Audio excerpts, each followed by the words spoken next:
Hey everybody, welcome back to my channel. My name's Christina and today I finally have my BoxyCharm unboxing. So if you guys are not new, then you know I've been battling being sick and my allergies have been really bad lately. That's why I didn't upload a video on Friday and why this video is more than likely going up late. I'm having a lot of issues breathing and being able to get through my day very well. So that is why my schedule's been a little weird. And if I sound nasally and sick right now, I really do apologize. I know it's probably annoying. I'm really trying, you guys. I'm on so much medicine. The struggle is very real right now. So I do have my BoxyCharm going up very late. You've probably seen 1,000,005 videos on this box, but I figured maybe you still want to see mine, maybe. And if you are interested in seeing what I got in my BoxyCharm this month, then just keep on watching. So first things first, this month's theme was vacation, and I think that's really cute. I think it's adorable. I think it's a little early because it's not quite summer yet, which this makes me think of summer, but I'm ready for it. My box was also variation 1. So first thing in the box that I saw was the South Main 3 eye gel packs. They reduce puffiness, reduce dark circles, and moisturize the eye area. And I did use one of these earlier and I really liked it. It felt very, very cooling under my eyes. And if I look tired in those clips, I'm really sorry. I've been up since 4 a.m. and it is now after work and I'm tired.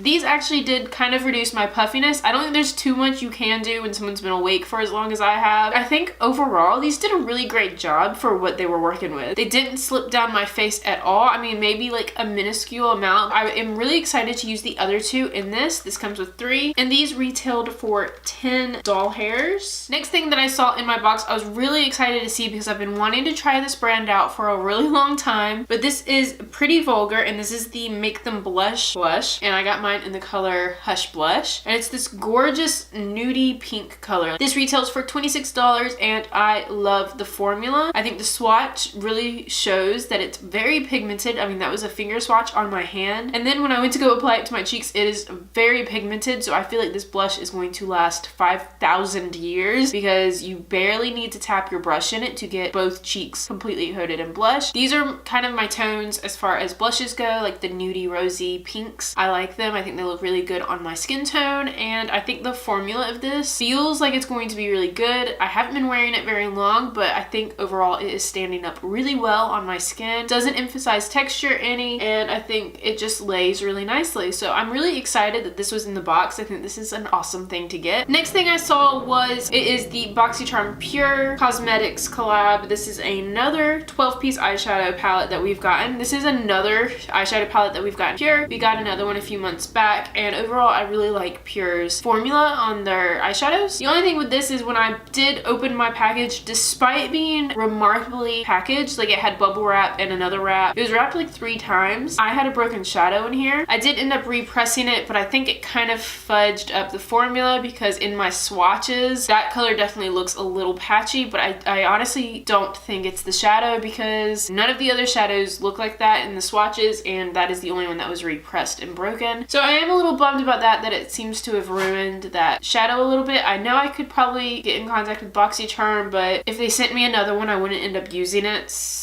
I would just use this one instead, so I don't want to do that. I don't want to waste product, so I'm just going to keep this one. That's honestly not a color I would use very often. I'd probably just use it as a liner or an eyebrow color, so I'm not too bummed. But another thing that is in the box that kind of accompanied the eyeshadow palette was we did get 3 eye brushes this month as well. This is from Vintage Cosmetics. I like these little brushes. I think they applied my eyeshadow really well. All 3 of them I used today, and they're good. I like them. These are synthetic brushes, and they feel good. They're not the softest brushes, but they're not scratchy either. They just feel like a nice in-between, and I think I will get a lot of use out of these. And this retails for $23.15, which is a weird number to retail at. And then the last thing in the box is actually something I didn't try today because I'm really trying not to have too many mascaras, and that is the Butter London Double Decker Lashes Mascara. It looks like a nice mascara, but I have plenty of mascaras open. I am currently wearing the Tarteist mascara, which we got a couple BoxyCharms times ago, so I just don't want to open a new one, so I don't have any thoughts on this, but it says it's supposed to give a lot of volume and make your lashes look thicker, which, you know, I'm okay with that because my lashes are very fine and very tiny, so if they make them look thicker and more voluminous, I will be happy, but as of now, it's just going to sit and wait, or it's going to be given to someone because I just don't, there's no need to have 15 mascaras open when they all go bad in 3 months. In the mascara, it retails for $20. So the value in the box this month was $115.15, which is great because BoxyCharm, of course, is only $21 a month, as you guys probably all know. And once again, I'm just overwhelmed by, I don't understand how BoxyCharm does this. I'm always really excited to get these boxes just to kind of see how they curate it and like what's in it. And I think they did a really good job this month. I think this kind of makes up for last month. Not that last month was really bad, it was just kind of underwhelming to me last month, and I like this box. I think there was a lot of really good stuff. If you guys liked this video, please give it a thumbs up down below. And if you're not yet, seriously, what are you doing? Go ahead and hit that subscribe button because I do upload on Monday, Wednesday, Friday at 5 p.m. Eastern, typically, normally, when I can breathe, right? And I don't want you guys missing out on any of my content, and hopefully that means I will see all of you guys in my next video. Bye!